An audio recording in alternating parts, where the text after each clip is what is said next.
Bonjour à toutes, bonjour à tous. Aujourd'hui, vidéo spéciale hors série Modes et Travaux, le dernier qui vient de sortir, celui-ci. Donc je l'ai pris ce matin, j'ai pas eu le temps de le regarder encore, donc on va le regarder ensemble. On va un petit peu débriefer des modèles qui nous sont proposés. C'est un hors série qui est en partenariat avec DP Studio. Pour les personnes qui ne connaissent pas, DP Studio a sa propre méthode de patronage de modélisme. Et d'ailleurs, c'est une méthode que vous pouvez acheter sur le site.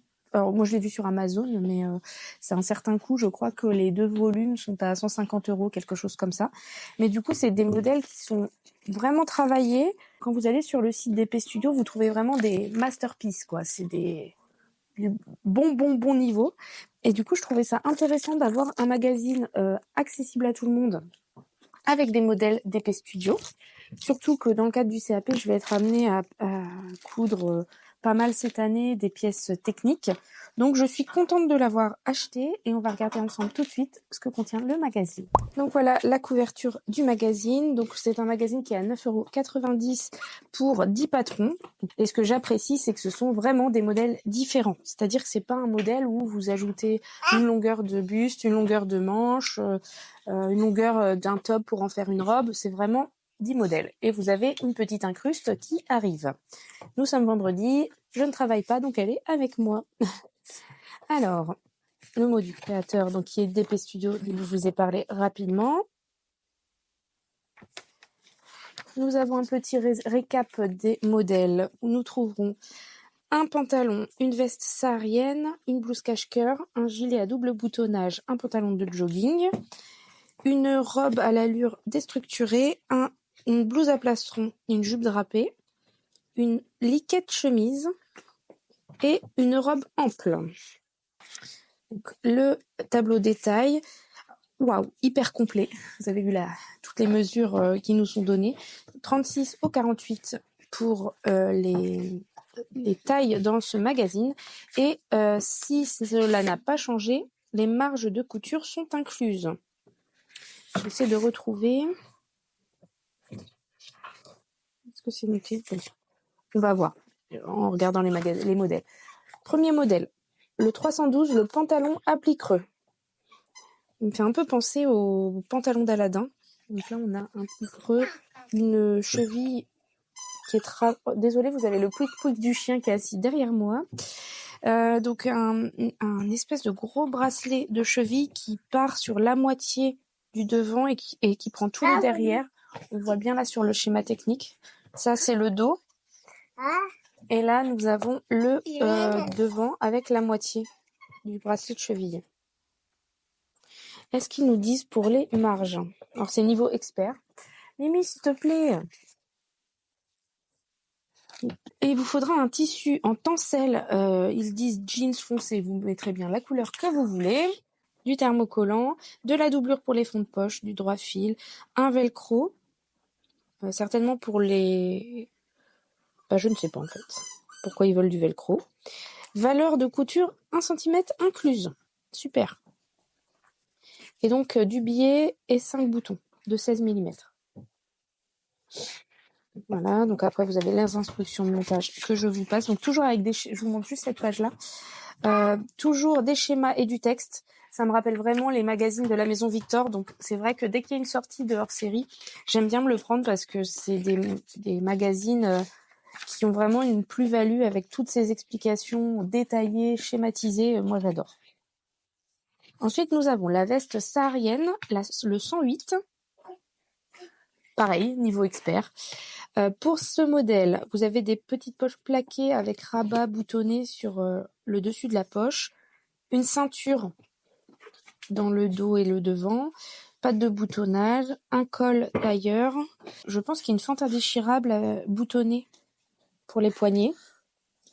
Trajet fourniture, gabardine polycoton sergé beige, de la doublure pour les fonds de poche, du thermocollant pour les cols poignets parmenture en forme ceinture et rabat de poche.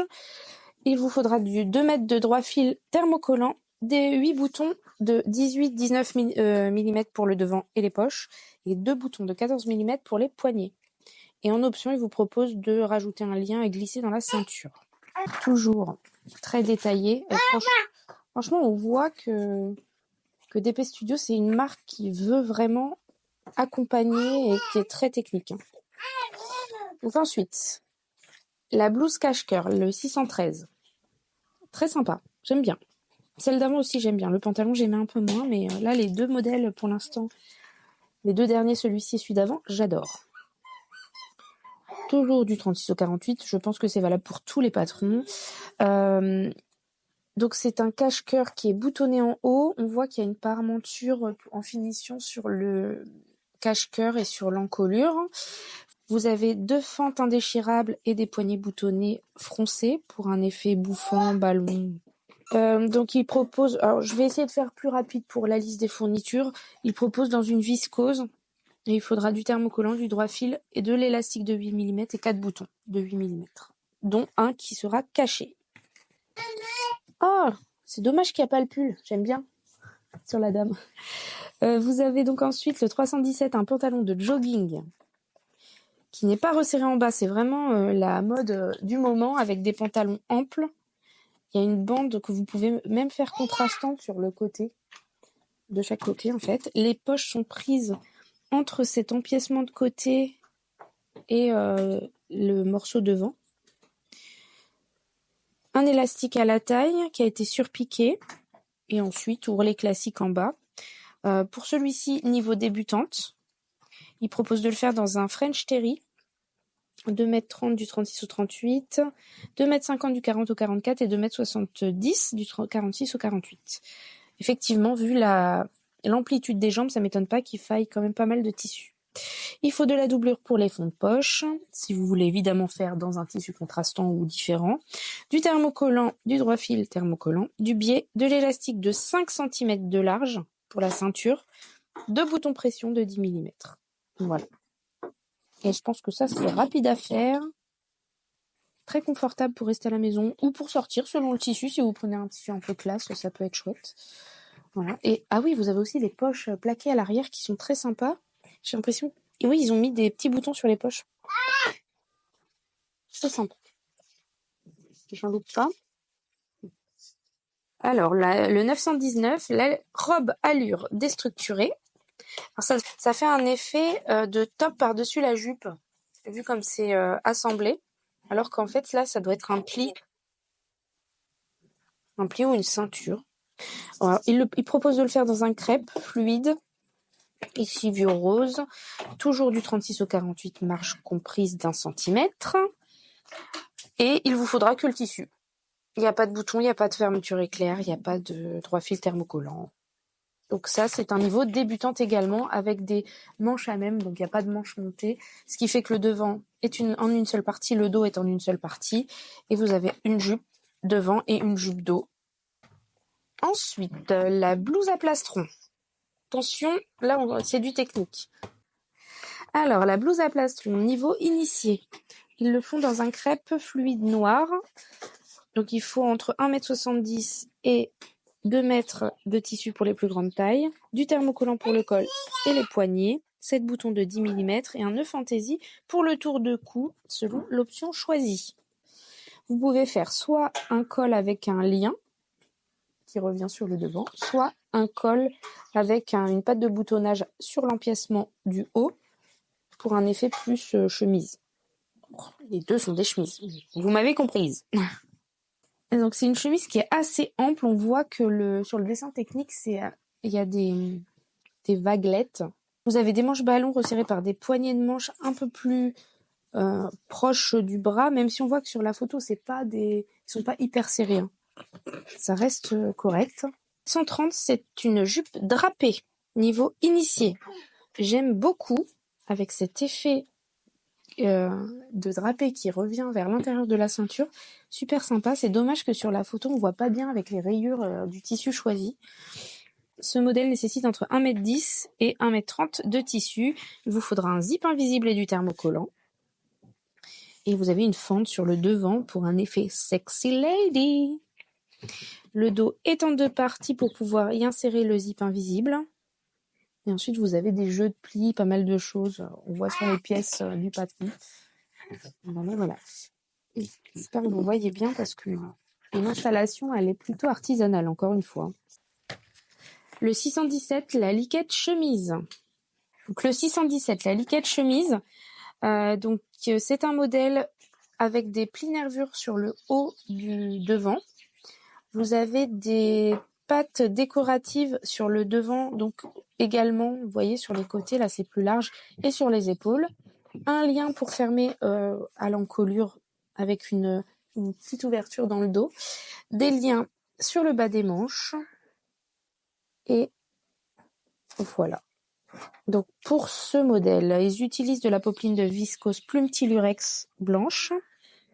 Il vous faudra entre 2 mètres et 2,50 m en fonction de votre taille, de la plus petite à la plus grande. Donc c'est un niveau initié. On a pas mal de modèles de niveau expert ou initié. Le 918, la robe ample. Niveau initié également. J'aime bien. C'est une robe qui permet d'avoir les épaules dégagées avec un système de coulisses sur le haut qui vient resserrer le haut du buste et le haut des manches, et une robe très ample. Ici, l'on fait dans un voile de coton imprimé. Il faut en termes de tissu entre 2,10 m et 2,50 m et un élastique de 2 cm de large. Je pense qu'ils nous disent niveau initié, mais ça peut potentiellement être accessible aux débutantes, je pense. Forme trapèze, très facile et agréable à porter, un must de l'été. Oui, celle-ci est très sympa. Donc, vous avez les planches patrons, toujours pareil pour ces patrons. Donc c'est un papier très fin, par contre, qui se déchire facilement. Et je disais que ça ne se superpose pas, mais a priori, sur ces patrons-ci, il faudra décalquer. Je pense que c'est la façon de faire de DP Studio et le fait que vous avez beaucoup de modèles assez techniques. Du coup, beaucoup de pièces, donc moins de place.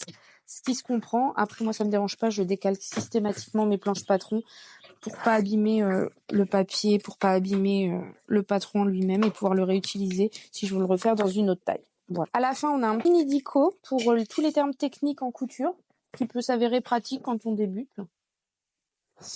Et donc, voilà pour ce magazine. J'espère que cette petite revue de presse vous aura plu, que vous y aurez trouvé votre compte, savoir si vous vouliez acheter le magazine ou pas. Bon, il y a quelques modèles qui me plaisent bien. Alors, c'est pas un coup de cœur immédiat pour tous. Je pense que c'est le genre de magazine où je vais attendre de voir les modèles cousus par les couturières présentes sur les réseaux sociaux pour voir ce qui me plaît réellement. La veste saharienne, j'aime beaucoup. Tout ce qui est chemise un peu bouffante, je suis pas sûre que ce soit du meilleur rendu sur moi. Donc, je ne sais pas. La jupe, c'est dommage, j'en porte pas. Je l'aime bien, mais j'en porte pas. Donc, est-ce que si je la fais, je vais la mettre? Je ne suis pas sûre. La petite robe, là, avec l'effet jupe, ça peut être sympa pour cet été. Et en plus, je pense rapide à faire. Et pareil pour celle-ci. Et je pense que quand il fait chaud, ça doit être pas mal du tout à porter. J'ai également reçu le numéro Burda Style 4 de 2024. Voilà. Pour celui-ci, je vais vous montrer rapidement les modèles qu'il contient. Et je vous renvoie vers la chaîne En Robe des Champs, qui fait des revues de presse de Burda tous les mois. Donc, je ne sais pas si elle a encore tourné cette vidéo. En tout cas, ses revues sont très complètes et je vous invite à aller la voir pour tout ce qui est Burda. C'est une Burda addict, on va dire. Elle coupe beaucoup, beaucoup de Burda. Voilà. Donc, pour les modèles, je vous les mets. Vous pouvez faire pause pour regarder de plus près si vous le souhaitez.